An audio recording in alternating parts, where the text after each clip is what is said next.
Israel dikabarkan bisa benar-benar pecah jika perang di jalur Gaza berhenti alias berakhir. Sehingga Menteri Pertahanan Israel Yoav Gallant mengungkapkan strategi perang tahap berikutnya. Dikutip dari Tribun News pada 3 Januari, dikabarkan Israel pecah dalam tahap mengakhiri perang. Yoav Gallant mengungkapkan rencana tahap berikutnya dari operasi militer Israel di Gaza dalam pidatonya tentang perang tersebut pada Selasa 2 Januari kemarin. Gallant tetap berdiri di jalur Gaza, menolak penghentian operasi dan mengungkapkan rencana tahap selanjutnya. Poin pertama yang dikemukakan Gallant adalah penolakan tegas terhadap gencatan senjata di pihak Israel. Ia menyangkal berita baru-baru ini tentang pengurangan pasukan, disebutnya itu menuju tahapan perang selanjutnya. Gallant mengatakan bahwa tentara Israel secara operasional akan mengintensifkan serangan tembakan, invasi, dan operasi khusus. Di satu sisi, Menteri Keamanan Nasional Israel Itamar Ben-Gvir bergabung dengan Menteri Keuangan Bezalel Smotrich dalam mempromosikan gagasan mencoba memaksa sebanyak mungkin warga Palestina pindah ke jalur Gaza. Di sisi lain, juru bicara Perdana Menteri Benjamin Netanyahu, Tal Heinrich, menolak berkomentar secara spesifik mengenai pernyataan para menteri tersebut. Namun menurut sumber, seruan kedua menteri itu mencerminkan perpecahan internal di pemerintahan Israel, tepatnya mengenai cara terbaik untuk mengakhiri perang di Gaza dan memastikan bahwa pejuang Hamas tidak dapat melakukan serangan mematikan lagi terhadap Israel. Emmanuel Macron meminta Israel untuk harus menghindari eskalasi, terutama eskalasi di Lebanon.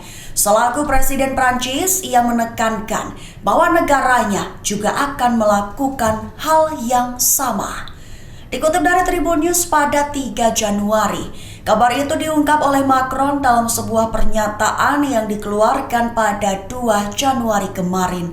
Macron meminta Israel untuk menghindari perilaku eskalasi apapun, terutama di Lebanon, menyusul pembunuhan Saleh Al-Arouri, seorang tokoh kunci Hamas yang tewas lantaran terkena drone Israel. Macron dikabarkan menyatakan pernyataan itu selesai melakukan panggilan telepon dengan Menteri Israel Benny Gantz.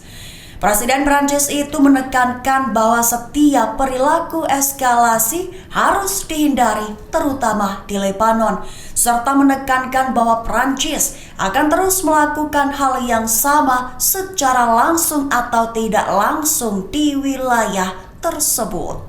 Sebagai informasi akhir, Kepresidenan Prancis mengatakan bahwa Macron mengulangi seruan kepada Menteri Israel bekerja bersama untuk mencapai gencatan senjata permanen antara Israel dan Hamas dengan bantuan semua mitra regional dan internasional. Ismail Haniyeh menyebut bahwa Israel adalah penanggung jawab penuh agresi keji di jalur Gaza. Bahkan Haniyeh selaku Kepala Biro Politik Hamas menyebut bahwa darah para martir akan bersatu. Dikutip dari Al-Mayadin pada 3 Januari, kabar itu diungkap Haniyeh dalam pernyataan yang diunggah pada Selasa 2 Januari kemarin.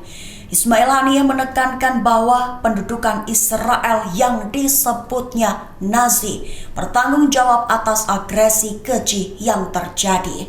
Awalnya Haniyeh berkabung atas kematian Saleh Al-Arouri dan pemimpin Brigade Al-Qassam, Samir Fandi dan Azam Al-Aqra bersama dengan kelompok syuhada lainnya. Menurutnya, pembunuhan oleh pendudukan Israel adalah tindakan radikal langsung dan pelanggaran kedaulatan Lebanon serta perluasan agresi Israel. Haniyeh menekankan bahwa Israel memikul tanggung jawab penuh atas agresi keji yang terjadi di seluruh jalur Gaza.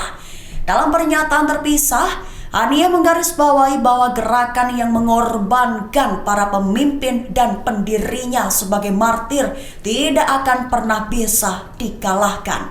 Tapi sebaliknya, serangan apapun itu hanya akan memperkuat dan memberikan ketahanan serta tekad yang pantang menyerah.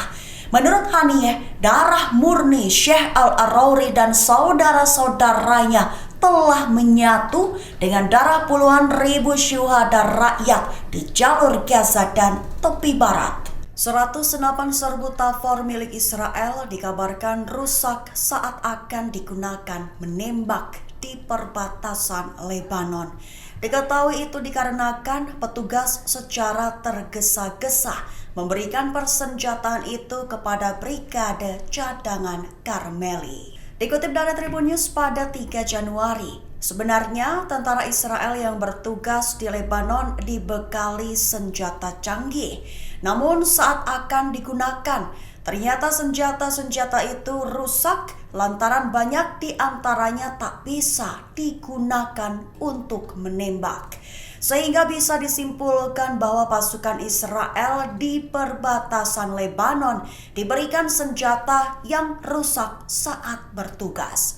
Dilansir dari Al-Mayadin dilaporkan bahwa Brigade Karmeli yang dikerahkan di utara menerima senjata canggih tapi tidak layak digunakan. Lantaran diketahui persenjataan itu dibagikan dengan tergesa-gesa, kemungkinan besar tanpa diuji coba. Setelah beberapa hari mereka mulai menembak dalam jarak tembak yang telah diimprovisasi dan menjadi jelas bahwa setidaknya 100 tentara Israel dari brigade tersebut telah menerima senjata yang rusak. Sebagai informasi akhir saja, media Israel memberi peringatan Israel pada hari Minggu, di mana tanpa dukungan Amerika Serikat, perang melawan Hizbullah akan dilakukan dengan menggunakan tongkat dan batu. Negara Islam dan Arab mengecam tindakan keji Israel, buntut membunuh Saleh Al-Arori dan 2 pemimpin Brigade Al-Qassam lainnya.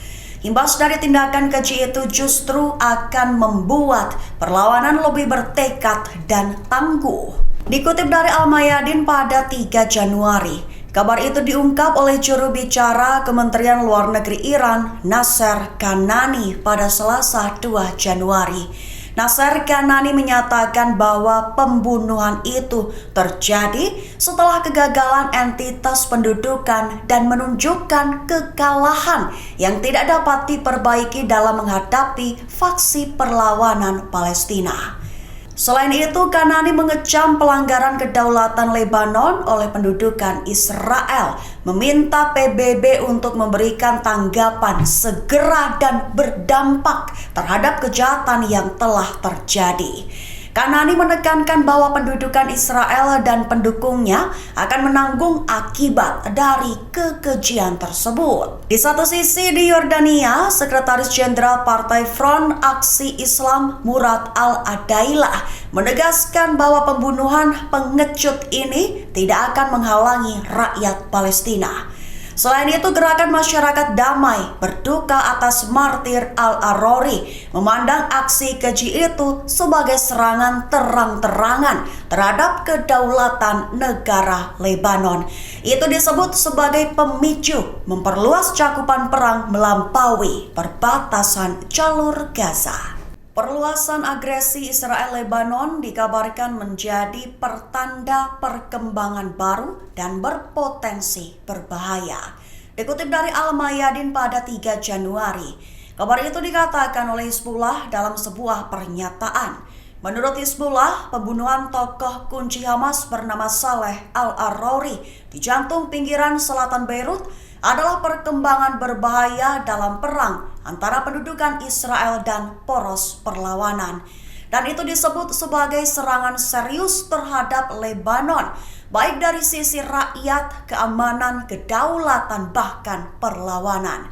Hizbullah juga menekankan bahwa agresi seperti itu tidak akan dibiarkan begitu saja tanpa adanya hukuman.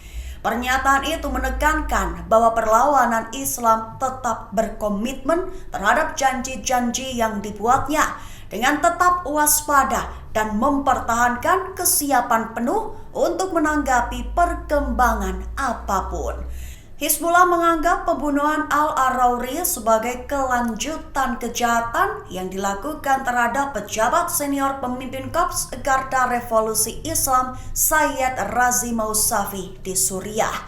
Bahkan kelompok perlawanan Lebanon itu juga menegaskan bahwa kejahatan keji tersebut hanya akan meningkatkan tekad, komitmen, dan keteguhan perlawanan. Baik di Palestina, Lebanon, Yaman, Suriah, Iran, dan Irak untuk menempuh jalur perlawanan dan jihad hingga mencapai kemenangan dan pembebasan. Download Tribun X sekarang, menghadirkan lokal menjadi Indonesia.